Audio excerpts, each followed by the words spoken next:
Hello hi మిత్రులారా, నేను మీ Botta Shivanna. Yes మీడియాకు స్వాగతం. ఇవాళ మార్నింగ్ న్యూస్లో భాగంగా ఈనాడు, సాక్షి, ఆంధ్రజ్యోతి మెయిన్ ఎడిషన్లో ఏ వార్త వచ్చిన విషయాన్ని తెలుసుకుందాం మిత్రులారా. దయచేసి ఎస్ మీడియాను సబ్స్క్రైబ్ చేయండి, షేర్ చేయండి, అదేవిధంగా కామెంట్ చేయండి. లైక్ చేయడం ద్వారా అధిక మందికి పోయే అవకాశం ఉంటుంది మిత్రులారా. దయచేసి నాకు సహకరిస్తున్న దోర్నాల భరత్ సార్ గారికి, అదేవిధంగా మా అన్న కృష్ణారెడ్డి గారికి ప్రత్యేకమైన ధన్యవాదాలు మార్నింగ్ న్యూస్లో భాగంగా తెలియజేయడం జరుగుతుంది మిత్రులారా. దయచేసి ఎస్ మీడియాను సబ్స్క్రైబ్ చేయండి, అదేవిధంగా షేర్ చేయండి. 100% బహుజన గొంతుగా మీ బొట్ట శివన్న ఉంటాడు. 100% ఎస్సీ ఎస్టీ బీసీల కోసం మాత్రమే, అగ్రకులాల్లో ఉన్న పేదల కోసం మాత్రమే పెట్టిన ఛానల్ మాత్రమే విషయాన్ని మరొకసారి గుర్తు చేస్తున్నాం మిత్రులారా. ఒక్కసారి ఈనాడు దినపత్రికలో ఏ వార్త వచ్చింది, దాని వెనకాల సారాంశం ఏందనే విషయాన్ని విశ్లేషించే ప్రయత్నం చేద్దాం మిత్రులారా. తీరాన్ని తాకిన మోంతా నేటి సాయంత్రానికి వాయుగుండంగా మారి బలహీనం. కోస్తా జిల్లాలో విస్తారంగా వర్షాలు కురిసే అవకాశం అని చెప్పి, భారీ వర్షాలతో కాల్వలా మారిన ఒంగోలు పట్టణం అని చెప్పి మనకు ఇక్కడ ఇమేజ్ కనపడడం జరుగుతుంది మిత్రులారా.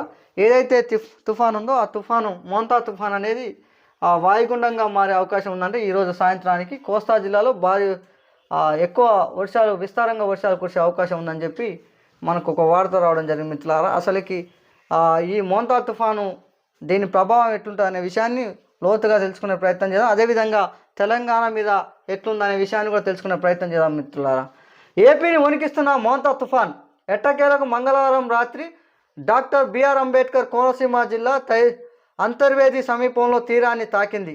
అంతకుముందు 6 గంటలలో ఇది గంటకు 17 కిలోమీటర్ల వేగంతో తీరం దాటే ప్రక్రియ దాదాపు 3 నుండి 4 గంటల పాటు కొనసాగుతుంది.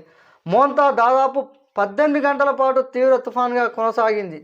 తీరం దాటే సమయానికి మచిలీపట్నం పరిసరాల్లో గరిష్టంగా గంటకు 82 కిలోమీటర్ల వేగంతో ఈదురుగాలు వీచినట్లు వాతావరణ శాఖ అధికారులు తెలిపారు. తీరం దాటిన తర్వాత బుధవారం సాయంత్రానికి తుఫాన్ సాయంత్రానికి వాయుగుండంగా మారి బలహీనపడుతుందని అంచనా వేస్తున్నారు.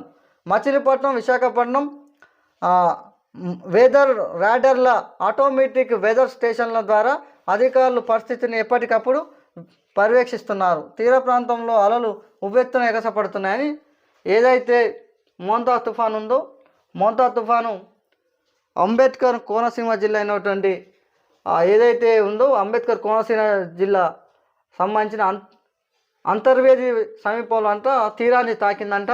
అది గంటకు 17 కిలోమీటర్ల వేగంతో కదులుతుందని చెప్పి వాతావరణ శాఖ నిపుణులు చెప్పడం జరిగింది మిత్రులారా. ఇవాళ నేడు భారీ నుంచి అతి భారీ వర్షాలు ఉండే అవకాశం ఉందంట. అది ఎక్కడెక్కడ అంటే బుధవారం శ్రీకాకుళం, పార్వతీపురం, మన్యం, విజయనగరం, విశాఖపట్నం, అల్లూరి సీతారామరాజు, అనకాపల్లి, ఏలూరు, ఎన్టీఆర్ కృష్ణా జిల్లా, గుంటూరు, పల్నాడు, బాపట్ల, నంద్యాల జిల్లాలో భారీ వర్షాలు కురిసే అవకాశం ఉందంట. ఏదైతే ఆంధ్రాకు సంబంధించిన ఎన్టీఆర్ జిల్లా అయితేంది, కృష్ణా జిల్లా అయితేంది, గుంటూరు, పల్నాడు ఈ ప్రాంతంలో బాగా వర్షాలు వచ్చే అవకాశం ఉందంట, భారీ వర్షాలు వచ్చే అవకాశం ఉందంట. అప్రమత్తంగా ఉండవలసిన అవసరం ఉంది మిత్రులారా. మరి మన తెలంగాణలో ఏ జిల్లాకు ఈ మోంతా తుఫాను తీవ్రత ఉందనే విషయాన్ని తెలుసుకునే ప్రయత్నం చేద్దాం మిత్రులారా. ఒక్కసారి 3 జిల్లాలకు ముప్పు, తెలంగాణలో 3 జిల్లాలకు చాలా ముప్పు ఉందంట. దానికోసం రెడ్ అలర్ట్ కూడా ప్రకటించారంట. ములుగు, భద్రాద్రి, ఖమ్మంలకు రెడ్ అలర్ట్. దయచేసి ములుగు కానీ, భద్రాద్రి కానీ, ఖమ్మం ఈ 3 జిల్లాలకు సంబంధించిన ప్రజలు అప్రమత్తంగా ఉండవలసిన అవసరం ఉన్నది. ఎందుకంటే ఆల్రెడీ వాతావరణ శాఖ హెచ్చరికలు జారీ చేసింది కాబట్టి. 12 జిల్లాలకు ఆరెంజ్ హెచ్చరికలు. కొన్ని చోట్ల 20 సెంటీమీటర్ల వర్షం కురుస్తుందన్న వాతావరణ శాఖ అంట. 12 జిల్లాలకేమో ఆరెంజ్ హెచ్చరికలు జారీ చేయడం జరిగిందంట. కొన్ని చోట్ల 20 నుండి 20 సెంటీమీటర్ల వర్షపాతం కురుస్తుందని వాతావరణ శాఖ చెప్తుందంట మిత్రులారా. దానికి సంబంధించింది ఒక్కసారి ఈ తుఫాను తీవ్రత ఎట్లుంటుంది తెలంగాణ రాష్ట్రంలో అనే విషయాన్ని తెలుసుకునే ప్రయత్నం చేద్దాం. మోంతా తుఫాన్ ప్రభావంతో రాష్ట్ర వ్యాప్తంగా వర్షాలు కురుస్తున్నాయి. సోమవారం నుంచే మేఘాలు కమ్ముకోగా మంగళవారం సాయంత్రానికి హైదరాబాద్ సహా అన్ని జిల్లాలలో మోస్తారు వర్షాలు నమోదయ్యాయి. ఉమ్మడి రంగారెడ్డి, నల్గొండ జిల్లాలలో విస్తారంగా కురిశాయి. వికారాబాద్ జిల్లాలో మోహిన్పేట అత్యధికంగా 4.2 సెంటీమీటర్ల వర్షం కురిసింది. తుఫాన్ ప్రభావం ములుగు, భద్రాద్రి కొత్తగూడెం జిల్లా అత్యధికంగా ఉంటుందని చెప్పి మంగళవారం రాత్రి నుంచి బుధవారం వరకు అన్ని చోట్ల 20 సెంటీమీటర్ల వర్షం నమోదయ్యే వాతావరణ శాఖ హెచ్చరించిందని చెప్పింది. 3 జిల్లాలలో గంటకు 50 నుండి 60 కిలోమీటర్ల వేగంతో ఉరుముల మెరుపులతో కూడిన వర్షాలు వస్తాయని పేర్కొన్నారు. రెడ్ అలర్ట్ జారీ చేసిన ఆదిలాబాద్ నుంచి మంచిర్యాల, పెద్దపల్లి, జయశంకర్, భూపాలపల్లి, నల్లగొండ, సూర్యాపేట, మహబూబాద్, అదేవిధంగా హన్మకొండ, కరీంనగర్, జగిత్యాల జిల్లాలో భారీ నుంచి అతి భారీ వర్షాలు పడతాయంట, కురుస్తాయని. 12 జిల్లాలలో 40 నుంచి 50 సెంటీమీటర్ల వేగంతో వర్షం ఇస్తుందని చెప్పి, గాలి వస్తుందని చెప్పి నిపుణులు చెప్పడం జరుగుతుంది. మిత్రులారా, దయచేసి ఇదంతా మనమంతా అప్రమత్తంగా ఉండవలసిన అవసరం ఉన్నది. ఏదైనా అవసరం ఉంటే తప్ప మిగతా టైంలో బయటికి వెళ్లకుండా చూసుకునే ప్రయత్నం చేయాల్సిన అవసరం ఉంది. మిత్రులారా, మక్కలు పత్తికి చేతికి వచ్చానని చెప్పి రైతుల బాధ కూడా ఉంది. ఏం చేస్తాం, ప్రభుత్వాలే ఈ రైతులను కూడా ఆదుకోవాల్సిన అవసరం ఉంది. మిత్రులారా, ఎట్లయితే పత్తి రైతు ఆల్రెడీ ఆగమైనట్టే సీసీఐ కేంద్రాలు ఇప్పటికే వరి ధాన్యం కోసం సీసీఐ కేంద్రాలు తెరిస్తే లాస్ట్కి ఇంకా ఇప్పటికే చాలా లేటుగా సీసీఐ కేంద్రాలు తీరడం జరిగింది. ఇప్పుడు అక్కడ కూడా నత్తనడకనే కొనుగోలు జరుగుతున్నాయి. అదేవిధంగా నిన్న మొన్న పత్తి మిల్లు కేంద్రాలను ఓపెన్ చేయడం జరిగింది. ఆ పత్తి మిల్లు కేంద్రాలు కూడా సరిగా పత్తిని కొనే పరిస్థితి లేదు. దీనన్నిటినీ ప్రభుత్వం ఆదుకోవాల్సిన అవసరం ఉందని తెలియజేస్తున్నాం. ప్రభుత్వం 100% రైతు ప్రభుత్వం అయితే 100% పత్తి రైతులను, మక్క రైతులను, అదేవిధంగా ధాన్యం రైతులను కూడా ఆదుకోవాల్సిన అవసరం ఉంది. మిత్రులారా, దానికి సంబంధించిన వార్త. చలో మరో వార్త చూసే ప్రయత్నం. నిర్మాణ సంస్థలదే అని చెప్పి నిన్న సినిమా టికెట్ ధర పెంచాలంటే సినీ కార్మికుల సంక్షేమానికి 20% ఇవ్వాలి. రామోజీ ఫిలిం సిటీకి హాలీవుడ్ రప్పిద్దాం. సినీ కార్మిక సంఘాల అభినందన సభలో రేవంత్ రెడ్డి అని చెప్పి ఏమంటుండంటే, నిన్న ఒక సినిమా టికెట్లు పెంచుకోవడానికి అవకాశం ఇవ్వాలంటే అందులో పెంచుకున్న దాంట్లో వచ్చిన ఆదాయంలో 20% అంతా కార్మికులకు ఇవ్వాలని చెప్పి నిన్న ఒక సభలో, అభినందన సభలో మాట్లాడడం జరిగింది. దానికి సంబంధించిన వార్త. మిత్రులారా, బ్యారేజ్ల బాధ్యత, వారి చేయవలసిన పనులు ప్రభుత్వం నుంచి నిధుల, నీటిపారుదల శాఖ అధికారులను ప్రశ్నించిన సీఎం రేవంత్ రెడ్డి 9 నుంచి సుందిళ్లకు నీరు తరలించే ప్రణాళిక రూపొందించాలని చెప్పి ఒక వార్త రావడం జరిగింది. మిత్రులారా, గతంలో ఏదైతే కాళేశ్వరం భాగంగా కుంగిపోయినటువంటి సుందిళ్ళ ఏదైతే ఉందో, సుందిళ్ళ కానీ ఇంకా మిగతా 3-4 ఏవైతే కుంగిపోయినాయో వాటికి సంబంధించినవి మరమ్మతుల కోసం గతంలో ఏవైతే సంస్థలు పనిచేసినాయో వారి నుండే మనం పైసలు వాళ్ళే బాగు చేయాల్సిన బాధ్యత కూడా వాళ్ళదే, వాళ్ళ నుండి ఒత్తిడి తేవాలి తప్ప మనం మళ్ళీ నిధులు ఇచ్చుడు ఏందని చెప్పి రేవంత్ రెడ్డి నిన్న అధికారులను అడిగినట్టు ఒక వార్త రావడం జరిగింది. ఒక్కసారి చూసే ప్రయత్నం చేద్దాం. లోపలగా మేడిగడ్డ ఏదైతే మేడిగడ్డ ఉందో, మేడిగడ్డ, సుందిళ్ళ, మిగతా ఏ బ్యారేజ్లు అయితే కూలిపోయినాయో ఆ కూలిపోయిన వాటిని గతంలో మెగా కృష్ణారెడ్డి ఎవరైతే ఉన్నారో ఆ సంస్థలే మళ్ళీ దాన్ని మంచిగా చేయాలి తప్ప మనం పైసలు ఇచ్చుడు ఏందని చెప్పి అడగడం జరిగింది. దానికి సంబంధించిన వార్త. మిత్రుల సూచన, మేడిగడ్డతో సహా మిగిలిన బ్యారేజ్ల మరమ్మతులో సహా ఒప్పందం ప్రకారం పనులు పూర్తి చేయాల్సింది నిర్మాణ సంస్థలేనని, ఈ విషయంలో గట్టిగా వ్యవహరించి వారితో చేయించాలని ముఖ్యమంత్రి రేవంత్ రెడ్డి స్పష్టం చేశారు. జరిగిన తప్పులను సరిదిద్దుకొని పని పూర్తి చేయాలని తప్ప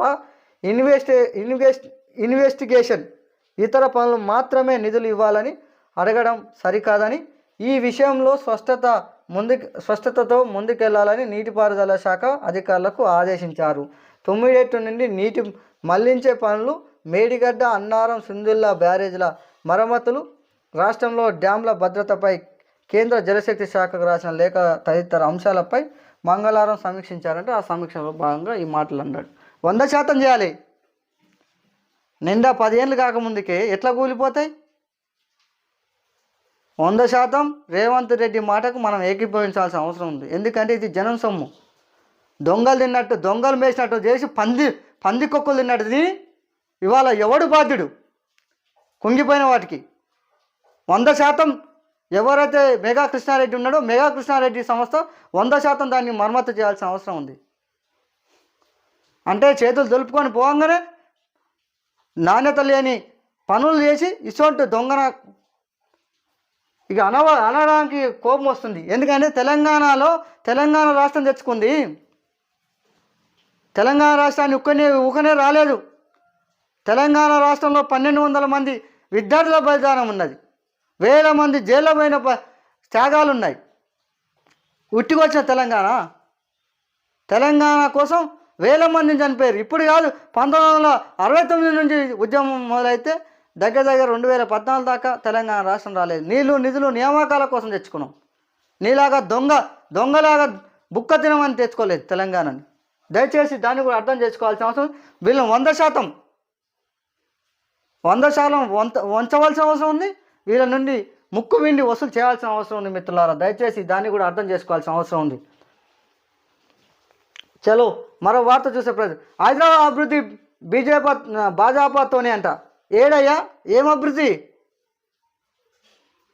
సిగ్గుమాలిన ప్రభుత్వం భాజపా ప్రభుత్వం. కేంద్రంలో పీకి పొడిచిందంటే ఇక రాష్ట్రానికి వచ్చేదో చేస్తుందంట. కేంద్రం నుంచి రావాల్సిన నిధులన్నీ తీసుకురారాదు. ఏడా మీరు ఇస్తున్న 2 కోట్ల ఉద్యోగాలు ఏవి? నల్లధనం తీసుకొస్తున్నా 15 లక్షల ఖాతాలో ఏడేస్తున్నారు, వేసిండ్రా? ఏమైనా ఎలక్షన్ రాగానే హిందూ ముస్లిం ఓట్ల ఎట్లా చిచ్చు పెట్టాలి, పాకిస్తాన్కి భారత్ మధ్య యుద్ధం జరుగుతున్నట్టు ఎట్లా నటించాలి, ఓట్లు ఎట్లా వేసుకోవాలి తప్ప ఏమవుతుంది? అభివృద్ధి అవుతుంది. వాస్తవానికి కూడా ఒకవేళ ఈ రాష్ట్రం బీజేపీ చేతిలోకి పోయిందంటే చదువుకున్న వాళ్ళు తక్కువవుతారు, సన్నాసులు ఎక్కువవుతారు. దయచేసి అది కూడా అర్థం చేసుకోవాల్సిన ఏంటంట. హైదరాబాద్ అభివృద్ధి భాజపాతోనే అంట. ఎన్ని నిధులు తెచ్చినావు కిషన్ రెడ్డి ఇప్పటి వరకు? నువ్వు కేంద్ర మంత్రివి కదా, ఎన్ని నిధులు తెచ్చినావు? బుద్ధి ఉండాలి. ఒక్క ఎంపీ కూడా పనిచేయట్లేడు. ఒక్క ఎంపీ, బీజేపీ ఎంపీ ఒక్కడు కూడా పనిచేయట్లేడు. నిజంగా వీళ్ళకి సిద్ధశుద్ధి ఉంటే బీసీ రిజర్వేషన్ బిల్లు ఎందుకు ఆపినట్టు? ఎవడు ఆపినట్టు? మీ పాత్ర లేదా? మీ వల్ల అవుతా అది? చూద్దాం ప్రయత్నం. ఏం మాట్లాడదాం. ప్రజలకు సేవ చేసే వారికి ఓటేయండి. ఆ 3 పార్టీలు ఒకటే. జూబ్లీస్ ప్రచారంలో కిషన్ రెడ్డి అంట. అసలు నిన్ను గెలవనియొద్దు ఆయన ఫస్ట్. మిత్రులారా, అయ్యేది కాదు పోయేది కాదు. దయచేసి బీజేపీకి ఓట్లు వేయకండి. దయచేసి ఎందుకు చెప్తున్నా అంటే ఇది అగ్రకుల పార్టీ, ఇది బ్రాహ్మణ్స్ పార్టీ. దీనివల్ల మన ఎస్సీ ఎస్టీ బీసీలకు చారణంతా కూడా ఉపయోగం ఉండదన్న విషయాన్ని మరొకసారి తెలియజేస్తున్నా మిత్రులారా. ఇంకో వార్త చూసే ప్రయత్నం చేద్దాం. జనజీవన స్రవంతిలోకి చంద్రన్న, ప్రభాత్ మరో 2 మావోయిస్టు నేతలు లొంగిపోయిన వార్త కథనం ఇది. దానికి సంబంధించిన వార్త మిత్రులారా ఒక్కసారి చూసే ప్రయత్నం చేద్దాం. ఏముంది, అసలుకి ఎందుకు లొంగిపోవాల్సి వచ్చింది ఈ చంద్రన్న, అదేవిధంగా ప్రభాత్ ఒక్కసారి చూసే ప్రయత్నం. బండి ప్రకాష్, ప్రభాత్ అంటే ఎవరో కాదు, బండి ప్రకాష్. ఆయన నేపథ్యాల గురించి తెలుసుకునే ప్రయత్నం చేద్దాం. సపరేట్గా వీరిద్దరి కోసం వాళ్ళ చరిత్ర ఏందనే విషయాన్ని కూడా మధ్యాహ్నానికి మరో కథనం అందించే ప్రయత్నం చేస్తాం మిత్రులారా. మావోయిస్టు పార్టీలో లొంగుబాట్ల పరంపర కొనసాగుతుంది. అగ్రనేతలు ఒక్కొక్కరు అడుగు వదిలి జనజీవన స్రవంతిలో కలుస్తున్నారు. మంగళవారం కేంద్ర కమిటీ సభ్యుడు పుల్లూరి ప్రసాదరావు అలియాస్ చంద్రన్న 64, తెలంగాణ రాష్ట్ర కమిటీ సభ్యుడు బండి ప్రకాష్ అలియాస్ ప్రభాత్ డీజీపీ శివధర్ రెడ్డి సమక్షంలో లొంగిపోయారు. చంద్రన్నకు 25 లక్షల రూపాయలు, ప్రభాత్కు 20 లక్షల రూపాయలు రివార్డును డీజీపీ అందించారు. చంద్రన్న కేంద్ర కమిటీ తరఫున తెలంగాణ రాష్ట్ర కమిటీకి మార్గనిర్దేశనం చేస్తున్నారు. ప్రభాత్ కోల్డ్ బెల్ట్ కమిటీ కార్యదర్శిగా, తెలంగాణ ప్రెస్ టీమ్ ఇన్ఛార్జిగా వ్యవహరిస్తున్నారు. వీరిద్దరి నేపథ్యం, పార్టీలో కార్యకలాపాల గురించి మీడియాకు వివరించారు. 4.5 దశాబ్దాలుగా ఉద్యమ బంధం అని చెప్పి ఒక వార్త రావడం జరిగింది మిత్రులారా. ఎవరైతే ఉన్నారో బండి ప్రకాష్ అలియాస్ ప్రభాత్, అదేవిధంగా ప్రసాదరావు అలియాస్ చంద్రన్న, వీరిద్దరి నేపథ్యాల గురించి నిన్న ఇద్దరు తెలంగాణ రాష్ట్ర డీజీపీ శివధర్ రెడ్డి ఆధ్వర్యంలో లొంగిపోవడం జరిగింది. వారికి 25 లక్షల రూపాయలు కూడా ఇవ్వడం జరిగింది. బండి ప్రకాష్కు, అదేవిధంగా శివధర్ ఎవరైతే చంద్రన్న ఉన్నాడో ఇద్దరికి చాలా చరిత్ర ఉంది, ఉద్యమ చరిత్ర ఉంది. ఆ ఉద్యమ చరిత్రను కూడా అందించే ప్రయత్నం చేస్తా. 4.5 దశాబ్దాలుగా వీళ్ళు ఏం చేశారంటే ఎక్కడ ఈ చంద్రన్న అనే విషయాన్ని ఒక్కసారి చూసే ప్రయత్నం చేద్దాం. చంద్రన్న స్వగ్రామం పెద్దపల్లి జిల్లా జాజులపల్లి మండలం వడ్కాపూర్ 1979లో పెద్దపల్లి ప్రభుత్వ జూనియర్ కళాశాలలో బైపీసీ చదువుతుండగా ఆర్ఎస్యు ఆర్గనైజేషన్ దగ్గు రామలింగు పరిచయం ఏర్పడి అందులో చేరారు. ఇంటర్ పూర్తి చేశాక అప్పటి సిపిఐఎంఎల్ కేఎస్ గ్రూప్లో కరీంనగర్ జిల్లా కార్యదర్శి మల్లోజుల కోటేశ్వరరావు అలియాస్ కిషన్జీకి కొరియర్గా పనిచేశారు. 1980లో అగ్రనేత రాజిరెడ్డికి కూడా ఈయన నాయకత్వంలో పనిచేయడం జరిగిందంటే మిత్రులారా. ఎవరైతే చంద్రన్న ఉన్నాడో చంద్రన్నకు చాలా చరిత్ర ఉంది. దాన్ని మరో వారితో చూసే ప్రయత్నం చేద్దాం. 100% చాలా మెచ్యూరిటీగా మాట్లాడిండు నిన్న చంద్రన్న మాట్లాడుతూ. మల్లోజుల ఎవరైతే వేణుగోపాలరావు ఉండో ఆయన లెక్క కాకుండా 100% కొంత మెచ్యూరిటీ మైండ్తో డీజీపీ పక్కనున్నా కానీ ప్రెస్ వాళ్ళతో మాట్లాడుతూ లాల్ సలాం అంటే ఉద్యమ పంతాన్ని వదులుతలేనని ఇండైరెక్ట్గా చెప్పడం, అది కావాలి ధైర్యం. మల్లోజులలాగా ఆ శర్మ ఈ శర్మ కలిసిపోయి ఫడ్నవీస్ సమక్షంలో పోయి తుపాకీ ఇచ్చి లొంగిపోలేదు. తుపాకీ కాదుగా ఒక తూటా కూడా తెచ్చి డీజీపీ శివధర్ రెడ్డికి ఇవ్వలేదు. ఇది కదా ఉద్యమం నిజంగా నికార్సైన. వాళ్ళు ఏమన్నారు తెలుసా నిన్న మాట్లాడుతూ? చంద్రన్న అయితేంది, బండి ప్రకాష్ అయితే ఏం చెప్పి తెలుసా? మేము లొంగిపోవట్లేదు, పరిస్థితులను బట్టి మా ఆరోగ్యం సహకరిస్తలేదు. అదేవిధంగా ఆపరేషన్ కగార్లో భాగంగా కొంత మేము ఆత్మరక్షణ పడాల్సిన అవసరం ఉంది. మా అవసరం ప్రజలకు ఉంది. 100% మేము జనంలోకి పనిచేస్తామని చెప్పారు. గది కదా మనగాడు మాట్లాడే మాట. సౌటలు మాట్లాడే మాటలు అట్లుంటాయి. ఫడ్నవీస్ కాడికి పోయి లొంగిపోయి కానగా అయ్యా అని ఈ మల్లోజుల కథ మరోసారి చెప్తా. ఎందుకు మల్లోజుల లొంగిపోవాల్సి వచ్చింది, ఎందుకు మల్లోజుల ఇంతమందిని బయటికి తీసుకొచ్చే ప్రయత్నం చేస్తున్న విషయాన్ని చెప్తా. చీలిక కారణం ఏందో చెప్తాం. అగ్రకులాల బుద్ధులు మారవు. అక్కడ కిషన్ ఎవరైతే దేవ్జీ ఉందో దేవ్జీ కథ ఈయన కథ చెప్పే ప్రయత్నం చేద్దాం మిత్రులారా. మన నాయకత్వంలో పనిచేయడానికి నిజంగా అగ్రకులాలు పనిచేయ. ఇక్కడ కాదు కమ్యూనిస్ట్ పార్టీ కాదు, మావోయిస్ట్ పార్టీ కాదు, అగ్రకుల పార్టీలు ఏ పార్టీ అయినా ఇక్కడ ప్రజాస్వామ్యబద్ధంలో నడిచే ఏ పార్టీలు అయినా ప్రజాస్వామ్యానికి వ్యతిరేకంగా పనిచేసే ఏ పార్టీలో కూడా పనిచేయడానికి సిద్ధపడాలి మిత్రులారా. మరో వార్త చూసే ప్రయత్నం చేద్దాం. మరో పేపరు దినపత్రిక సాక్షి ఏమొచ్చిందని ఒక్కసారి చూసే ప్రయత్నం చేద్దాం మిత్రులారా. దానికి సంబంధించి తల్లనిన తీరం ఏపీలో నర్సాపూర్ సమీపంలో అంతర్వేదిపాలెం వద్ద తీరం దాటిన పెను తుఫాన్ అని చెప్పి ఒక వార్త రావడం. ఇలాక ఏదైతే చెప్పినామో దానికి సంబంధించి మోంత తుఫాన్ సంబంధించిన వార్త మిత్రులారా. ఇది లొంగిపోయిన వారికి రక్షణగా ఉంటామని చెప్పి డీజీపీ శివధర్ రెడ్డి నిన్న ప్రెస్ మీట్లో మాట్లాడిన విషయాన్ని ఒక వార్తగా రావడం జరిగింది మిత్రులారా. ఎవరైతే చంద్రన్న అదేవిధంగా బండి ప్రకాష్ లొంగిపోయిన సందర్భంలో డీజీపీ శివధర్ రెడ్డి, తెలంగాణ డీజీపీ శివధర్ రెడ్డి మాట్లాడిన మాటలు ఒక్కసారి చూసాం.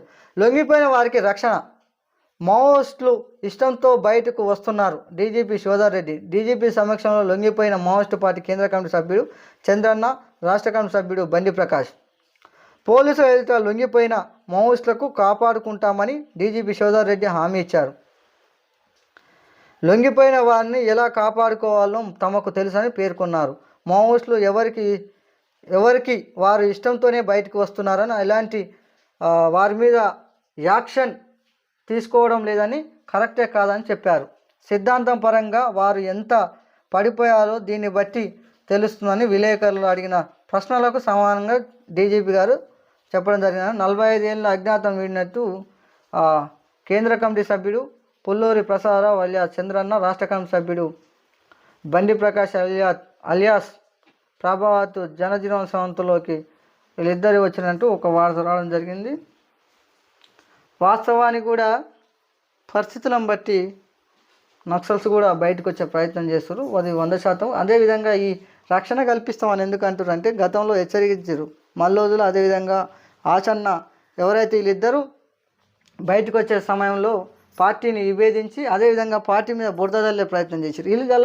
వీళ్ళిద్దరూ ఒక్క మాట మావోయిస్ట్ పార్టీని ఒక్క మాట కూడా అనలేదు.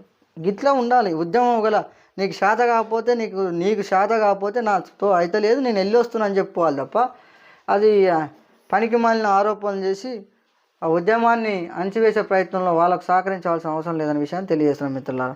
మరొక వార్త చూద్దాం. ఇగో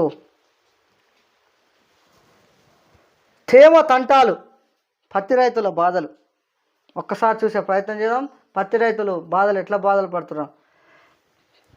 సీసీఐ కేంద్రాల పత్తి విక్రయాలకు రైతుల అవస్థలు. తేమ శాతం 12% లోపే ఉంటేనే కొనుగోలు, గ్రీన్ సిగ్నల్ అని. అధిక వర్షాలతో పత్తి పెరుగుతున్న తేమ శాతం 20% తేమ ఉన్నా కొనుగోలు చేయాలని 20% ఉన్నా కొనుగోలు చేయాలని డిమాండ్ చేస్తున్నారంట. 100% చేయాలి. అర్థమైందా? 12% ఇప్పుడు రాదురా నాయన. ఇప్పుడు 12% లోపు రావాలని ఇప్పుడు రాదు. జనవరిలో ఫిబ్రవరిలో అప్పుడు వస్తుంది 12%. మరి ఈ సాకు చెప్పి దళారులు 5,000 6,000 రూపాయలకే పత్తి కొంటారు. ఇక చూడు ఇక్కడ ఒక రైతు బాధ. ఏడేది ఆదిలాబాద్ జిల్లాలో ఒక రైతు బాధ చూద్దాం. పత్తి రైతుల కష్టాలకు అద్దం పట్టే చిత్రం ఇది. ఆదిలాబాద్ మార్కెట్ యార్డ్లో తెచ్చిన పత్తిని తేమ శాతం 13 నుంచి 20% వరకు రావడంతో కొనుగోలు సీసీఐ నిరాకరించింది. దీంతో రైతు పత్తిని తిరిగి ఇంటికి తీసుకెళ్ళలేక, నిల్వ చేసే అవకాశం లేక మార్కెట్ యార్డ్లో తేమ తగ్గించేందుకు ఆరబెడుతున్న దృశ్యాలని చెప్పి ఒక వార్త రావడం జరిగింది. ఇక్కడే కాదు, ఖమ్మం, నల్లగొండ, వరంగల్లో కూడా ఇదే పరిస్థితి, ఆదిలాబాద్తో సహా. ఒక్క రైతు కూడా ఇవాళ అమ్మే పరిస్థితి లేదు. పేరుకే కేంద్రాలను ఓపెన్ చేసినాం, కొంటున్నాం అని చెప్తారు. కానీ ఇక్కడ ఇది వాస్తవ పరిస్థితుల విషయాన్ని కూడా తెలియజేస్తున్నాం మిత్రులారా. సినీ టికెట్ల రేట్లు పెంచాలంటే 20% సినీ కార్మికులకు ఇవ్వాలని చెప్పి నిన్న అభినందన సభ ఏదైతే దానికి పోయి మాట్లాడి ఒక్కసారి వాటికి సంబంధించిన చిత్రం మిత్రులారా. ఇంకో బీహార్లో అలివిగానే హామీలు ఇచ్చి ఎందుకు జనాలను మోసం చేసేది. ఇగో ఇంటికో ప్రభుత్వ ఉద్యోగం అంట. తాము అధికారంలోకి వస్తే ప్రతి ఇంటికి ఒక ప్రభుత్వ ఉద్యోగాన్ని ఇస్తట్టు ఓపీఎస్ పునరుద్ధరిస్తామని చెప్పి తేజస్వి యాదవ్ ఏదైతే కూటమి ఉందో ఆ కూటమికి సంబంధించిన వాళ్ళు ఇంటికో ప్రభుత్వ ఉద్యోగం ఇస్తామంట. ఇక ఈడ చెప్పినట్టే 2,000 పింఛన్లు 4,000 వేస్తాం, 4,000 పింఛన్లు 5,000 వేస్తాం. ఇక్కడ గత ప్రభుత్వం అత్తకే ఇచ్చింది, మామకి ఇవ్వలేదు, మామకి ఇస్తే అత్తకి ఇవ్వలేదు, మామకి ఇస్తాం అత్తకి ఇస్తాం, అదే విధంగా కోడలికి ఇస్తాం 2,500 ఇస్తాం. వీళ్ళు 1,00,000 రూపాయలు కళ్యాణ లక్ష్మి ఇస్తే మేము 1,00,000కు అదనంగా ఒక తులం బంగారం పెడతాం. మీరు పెళ్ళి అయినాక, గత ప్రభుత్వం పెళ్ళి అయినాక 2 నెలలకు వస్తుంటే కళ్యాణ లక్ష్మి పైసలు మేము కార్డు పెట్టుకుంటే సార్ పెళ్లిలోపే బంగారం ఇస్తామని చెప్పినట్టే ఉన్నాయి ఈ పనికి మళ్ళీ హామీలు. విద్యా వైద్యం పెట్టుర్రా నాయన, విద్యా వైద్యం ఉపాధి కలిపిరి. ఈ దేశంలో ఇంకా మీ పథకాలే అవసరం లేదు. దివాలా కోరి ప్రభుత్వాలు, దివాలా కోరి మాటలు. 8వ వేతన కమిషన్కు ఆమోదం అని చెప్పి ఒక వార్త రావడం జరిగింది. కమిషన్ చైర్పర్సన్గా మాజీ న్యాయమూర్తి జస్టిస్ రంజనా ప్రకాష్ దేశాయ్ కేంద్ర మంత్రివర్గ సమావేశం నిర్ణయం అని చెప్పి 18 నెలల్లోగా సిఫారసు సమర్పించిన కమిషన్ వేతన కమిషన్తో 1.19 కోట్ల మంది ఉద్యోగుల పెన్షనర్ల లబ్ధి.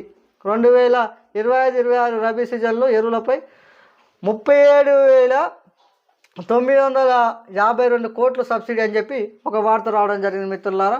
దానికి కేంద్ర ప్రభుత్వానికి సంబంధించిన పింఛన్దారుల ఎవరైతే కేంద్ర ప్రభుత్వంలో ప్రభుత్వ ఆధీనంలో పనిచేసిన పింఛన్దారులకు సంబంధించిన వేతన కమిషన్ ఒక నివేదిక ఇచ్చిన దాన్ని ఆమోదించిందంట నిన్న. దానికి సంబంధించిన వార్త మిత్రులారా. దయచేసి ఇప్పుడు ఈనాడు, సాక్షి వార్తలలో ప్రధాన వార్తలు చూసే ప్రయత్నం చేసినాం. 100% ఎస్ మీడియా అంటేనే పేదోడి గోస, ఎస్ మీడియా భరోసా. ఎవడి అగ్రకులాలకు ఎవడి జోకడానికి మాత్రమే ఎస్ మీడియా లేదు. 100% ఎస్సీ ఎస్టీ బీసీ మైనార్టీల అభ్యున్నతి కోసం మాత్రమే పనిచేస్తున్న ఛానళ్ళు, ఏకైక ఛానల్ ఈ తెలంగాణ రాష్ట్రంలో ఎస్ మీడియా అనే విషయాన్ని మరొకసారి తెలియజేస్తున్నాను మిత్రులారా. మీరు అనుకున్న వార్త, ప్రతి వార్త, నేను ఎక్కడ బతికేది ఒకేసారి పుడతాం, ఒకేసారి వస్తాం, 100% ఒకేసారి ఎవడికి భయపడి బతిలాడి బతికేటోడు కాదు ఈ బొట్ట శివన్న. 100% ఎవడికి లొంగడు, ఎక్కడి దాకైనా సిద్ధమే. అంతిమంగా నా ప్రాణం పోయినా, కంఠంలో ప్రాణం పోయినా వెనక తగ్గే ప్రసక్తి లేని విషయాన్ని మరొకసారి తెలియజేస్తున్నాను మిత్రులారా. మరో వార్త చూసే ప్రయత్నం చేద్దాం. వార్తలలో కానీ నిజాలు నిగ్గు తేల్చడంలో కానీ 100% బొట్ట శివన్ అనేటోడు ఎవరికి భయపడు. నా మనస్తత్వం తెలిసిన చాలామంది తెలుసు మిత్రులారా. ఇది ట్రయల్ మాత్రమే. అసలు సినిమా ముందర ఉన్నది. 100% ఎవడెవడైతే నకిలీ బహుజనవాదం ఎత్తుకొని తిరుగుతుండో వాడికి కుల సంఘాలు నడిపే దొంగ నా కొడుకులకు నిజంగా ఎస్సీ ఎస్టీ బీసీల కోసం పనిచేసే ప్రతి ఒక్కరిని హక్కున చేర్చుకుంటా. కానీ ఎవడెవడైతే దొంగ నాటకాలు ఆడుకుంటూ దొంగల్లాగా పార్టీలు పెట్టి ఎవడెవడైతే ఎస్సీ ఎస్టీ బీసీలను మోసం చేస్తున్నా వాళ్ళ సంగతి వాళ్ళ భారతం కూడా పడుతున్న విషయాన్ని మరొకసారి హెచ్చరిస్తున్నాం. బొట్ట శివన్న ఎవరికి జోలికి పోతలేడంటే దానికి ఒక కారణం ఉంది. జస్ట్ ఒక 2-3 నెలల్లో అసలు సినిమా చూపెడతా మిత్రులారా. మరో వార్త చూసే ప్రయత్నిద్దాం, మరో పత్రిక చూసే ప్రయత్నం చేద్దాం. టికెట్ల పెంపు ఆదాయంలో కార్మికులకు 20%, అలాగైతేనే ధరల పెంపునకు అనుమతిస్తాం అని చెప్పి మంచి నిర్ణయం 100%.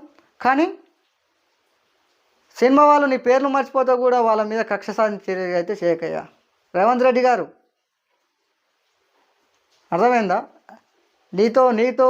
నిన్ను జోకనోళ్ళను నిన్ను పట్టించుకోని వాళ్ళ కక్ష సాధింపు చర్యలు చేయకు. ఎందుకంటే బాలీవుడ్ టాలీవుడ్కు హాలీవుడ్ను తీసుకొస్తా అని చెప్తున్నావు కదా. వీళ్ళని ఇక్కడున్న హీరోలను బతికి చాలు.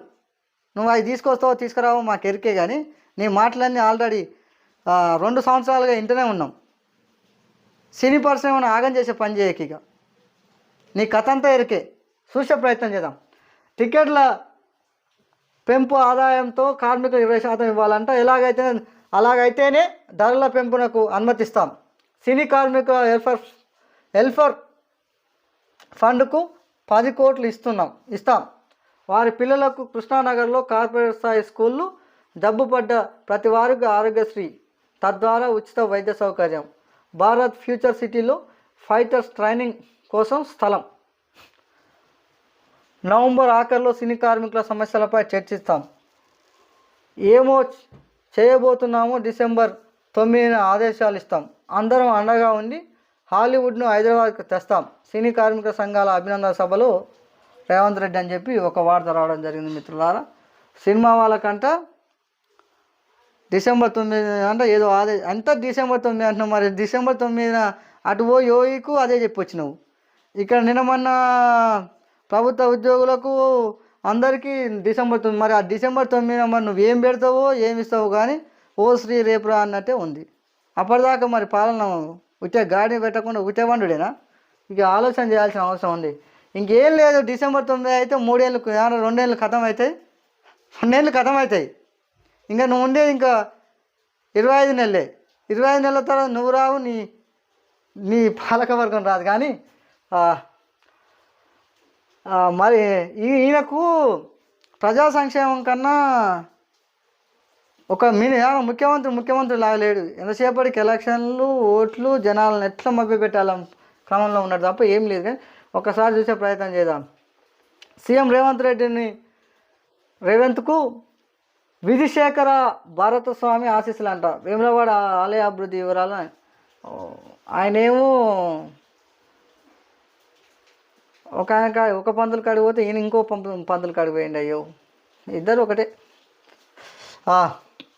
డివిజన్లకు 2 మంత్రులంట. జూబ్లీహిల్స్ ఉప ఎన్నికల బాధ్యతలు అప్పగించిన మహేష్ గౌడ్, మీనాక్షి నటరాజన్ అంట. జూబ్లీహిల్స్లో మా మద్దతు కాంగ్రెస్కే. సీఎం రేవంత్తో భేటీ అయిన కమ్మ సంఘాల నేతలంట. మరి ఏం చేసిరని వీళ్ళకి మద్దతు ఇస్తున్నారు ఏమో కానీ కాంగ్రెస్కి మద్దతు ఇస్తారంట. దానికి సంబంధించిన వార్త మిత్రులారా. 80 టీఎంసీలు తరలించేలా తుమ్మిడిహెట్టి బ్యారేజీ ప్రతిపాదనలు సిద్ధం చేయండి. 150 మీటర్ల ఎత్తులో నిర్మించేలా ప్రణాళికలు. ఆ తర్వాతే మహారాష్ట్ర సీఎంను కలుద్దాం. తుమ్మిడిహెట్టి నుంచి మైలారం మీదుగా సుందీలకు నీరు. ప్రాజెక్టుపై సమగ్ర నివేదిక ఇవ్వాలి. సమీక్షలో అధికారులతో రేవంత్. ఉన్న ప్రాజెక్టులను పూర్తి చేసే శాత కాలేదు. ఎస్ఎల్బీసీ లాంటి దగ్గర 20-30 ఏళ్ళ నుంచి ఒకటే ఉన్నాయి. అక్కడ రంగారెడ్డి పాలమూరు ప్రాజెక్ట్ ఇంకా పూర్తే కాలేదు. ఇక్కడ నకలు కానీ ఇంకా పూర్తే కాలేదు. ఇవన్నీ వదిలేసి కొత్త ప్రాజెక్టుల పేరుతోటి మళ్ళీ ఇంకో దుకాణం తెచ్చిండు తుమ్మిడిహెట్టి అని. కాళేశ్వరం పోయినాక మళ్ళీ తుమ్మిడిహెట్టి ఈయన దోయాలి కదా. ఇది కథ. ఏమంటుండు, సుందిళ్ళకంట తుమ్మిడిహెట్టి నుంచి 150 మీటర్ల హైట్ తీసుకుపోయాడు. దాని ద్వారా మైలారం మీదుగా సుందీలకు వచ్చేటట్టు అంటే ఒక ప్రణాళిక తయారు చేయాలని చెప్తుండు. ఇక అది ఎంతవరకు ముందర పడితే ఒకసారి మనం కూడా ఆలోచన చేసుకోవాలి. మరో వార్త చూసే ప్రయత్నం చేద్దాం. ఇక్కడ ఒకటి మోంతా బిహోత్సవం, గాలులు వర్షాలతో ఏపీని తుఫాన్ అని చెప్పి ఏదో తుఫాన్ సంబంధించిన వార్త మిత్రులారు ఇప్పటిదాకా చూసాం. మరో వార్త, నిజంగా ప్రశ్నించే తత్వం మనం 100% ఉండవలసిన అవసరం ఉంది. దీనికోసమే చాలామంది కష్టపడి ఒక చట్టాన్ని తీసుకొచ్చి అది 2005 కంటే ముందు ఒక భారతదేశం, 2005 తర్వాత మరో భారతదేశం అని ఒక యుగంలాగా కీర్తించవలసిన అవసరం ఉంది. ఎందుకంటే ఇక్కడ వచ్చిన చట్టాన్ని, ఈ చట్టమే ఈ దేశ పాలకులను బయటికి తీసుకొస్తుంది, అవినీతిని మొత్తం బయటికి తీసుకొస్తుంది, ప్రశ్నించే తత్వాన్ని బయటికి తీసుకొస్తుంది. అదేదో ఒక్కసారి చూసే ప్రయత్నం చేద్దాం. సమాచారం ఇవ్వలేనని అధికారులకు జరిమానా, సమాచార హక్కు చట్టం అమల్లోకి నిర్లక్ష్యంపై కమిషనర్ సీరియస్ అంట. ఇది 100% చేస్తే అవినీతి అధికారులకు గుండెల్లో వణికే. నిజంగా సమాచార హక్కు చట్టాన్ని 100% వాడుకోవాల్సిన అవసరం ఉంది. ఈ రాష్ట్రంలో కాదు దేశంలో సమాచార హక్కు చట్టం కోసం చాలామంది త్యాగాలు ఉన్నాయి. ఆ త్యాగాల ఫలితమే సమాచార హక్కు చట్టం వచ్చింది. సమాచార హక్కు చట్టం పరిధిలో సమాచారం ఇవ్వకుంటే ఏ అధికారికి ఎట్లుంటుంది అనే సంగతి ఇది చిన్న ఎగ్జాంపుల్. ఇటువంటి వేల ఎగ్జాంపుల్ ఉన్నాయి. ఈ సమాచార వికాస్ అని చెప్పి ఒక సంస్థ ఉంది, దానికి సంబంధించిన రాష్ట్ర ఉపాధ్యక్షుడు ఉంటాడు కృష్ణారెడ్డి అని చెప్పి, నాకు సహకరిస్తుందని చెప్పినాక ఆయనను కూడా ఇంటర్వ్యూ ఉంటుంది. 100% సమాచార హక్కు చట్టం అంటే ఏంది, హక్కు చట్టంలో ఎన్ని సెక్షన్లు ఉంటాయి, ఏ సెక్షన్ కింద ఎవరిని వాడుకోవచ్చు, ఎవరెవరు ఏ పత్రాలు ఇవ్వాలనే విషయాన్ని కూడా మీకు త్వరలో 100% ఆయన ఇంటర్వ్యూ కూడా పెట్టే అవకాశం ఉంది మిత్రులారా. సమాచారం ఇవ్వలేని అధికారులకు జరిమానా, సమాచార హక్కు చట్టం అమల్లో నిర్లక్ష్యం వహిస్తే నిర్లక్ష్యంపై కమిషనర్ సీరియస్. ఒకే కేసులో డిఈకి 5,000 జరిమానా, మరో కేసులో పిఆర్ఓకు 2,000 జరిమానా 2,000. కమిషనర్ పివి శ్రీనివాసరావు ఆదేశాలు. ఈ రాష్ట్రం ఏర్పడిన తర్వాత ప్రభుత్వ అధికారుల జరిమానా విధించడం ఇదే ప్రథమం అని చెప్పి, ఇదే కాదు ముందలుంది ముసళ్ళ పండుగ. నల్లగొండ జిల్లాలో కూడా కొంతమంది ఉన్నారు. చండూరు అదేవిధంగా నల్లగొండలో విద్యాశాఖకు సంబంధించిన ఉన్నతాధికారుల సంగతి కూడా వీళ్ళ పట్టిన గతే పడుతుంది. వీళ్ళకన్నా మీరు చేసిన మోసానికి వీళ్ళకన్నా ఎక్కువ ఉంటుంది. విద్యాశాఖ అధికారులు నేను ఎవరి గురించి మాట్లాడుతాం మీకు తెలుసు. 100% మీ కథ ఏందో తేల్చే వరకు నేను ఎంత ప్రసక్తే లేదు, నేను వెనక జరిగే ప్రసక్తే లేదు. మీ సంగతి ఇక్కడ కాదు, ఇక్కడ తేలకపోతే సుప్రీంకోర్టులు సుప్రీంకోర్టు దాకానే పోతాను నేను మీ సంగతి తేల్చుకునే పోతా. మీరు చేసే అవినీతి ఏందో, మీరు చేసే అక్రమాలు ఏందో నాకు తెలుసు. 100% మిమ్మల్ని వదిలిపెట్టేది ఎక్కడిది. సమాచార హక్కు చట్టం అమలులో నిర్లక్ష్యం వహించే 2 ఉన్నతాధికారులకు రాష్ట్ర ప్రభుత్వ కమిషనరు, నీటిపారుదల శాఖకు సంబంధించిన నాగార్జున సాగర్ సంబంధించిన ఎవరైతే డిఈ ఉందో ఆయనకు అది 5,000 రూపాయలు, అదేవిధంగా పిఆర్ఓకి సంబంధించిన ఒక జిల్లాకు సంబంధించిన పిఆర్ఓకు 2,000 రూపాయల జరిమానా విధించారంట మిత్రులారు. సమాచార హక్కు చట్టం చాలా విలువైన చట్టం, దాని మీద అవగాహన రావాల్సిన అవసరం ఉంది. 100% ఆ దిశగా పనిచేయాల్సిన అవసరం. మరో వార్త చూసే ప్రయత్నం చేద్దాం. 8వ వేతన సంఘం విధి విధానాలకు కేంద్ర ఆమోదం, వచ్చే ఏడాది జనవరి 1 నుంచి సిఫారసులు అమలయ్యే అవకాశం. కమిషన్ జస్టిస్ రంజనా దేశాయ్ సారథ్యం 50 లక్షల మంది ఉద్యోగులకు, 69 లక్షల మంది పింఛన్దారులకు ప్రయోజనం.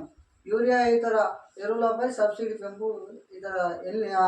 బీహార్ ఎన్నికల వేళ ఎన్డీఏ సర్కార్ కీలక నిర్ణయం అని చెప్పి ఒక వార్త రావడం జరిగింది మిత్రులారా. ఏదైతే ఉందో 18వ వేతన సంఘం విధి విధానాలు ఆమోదించిందని చెప్పి ఆ వేతన సంఘానికి జస్టిస్ రంజనా దేశాయ్ అని చెప్పి ఆ సారథ్యంలో నివేదిక ఇవ్వడం జరిగింది. దాన్ని కూడా కేంద్ర క్యాబినెట్ ఆమోదించిందంటే దానికి సంబంధించిన వార్త మిత్రులారా. దయచేసి ఎస్ మీడియాను సబ్స్క్రైబ్ చేయండి, షేర్ చేయండి. అదేవిధంగా 100% ఎస్సీ ఎస్టీ బీసీ మైనార్టీల గొంతుగానే ఈ బొడ్డ శివన్న ఉంటారనే విషయాన్ని మరొకసారి తెలియజేస్తూ దయచేసి ఎస్ మీడియాను సపోర్ట్ చేయండి. 100% మీకు అండగా నేనుంటా, నాకు అండగా మీరు ఉండాలని మనస్ఫూర్తిగా కోరుకుంటూ సెలవు తీసుకుంటున్నాం మిత్రులారా.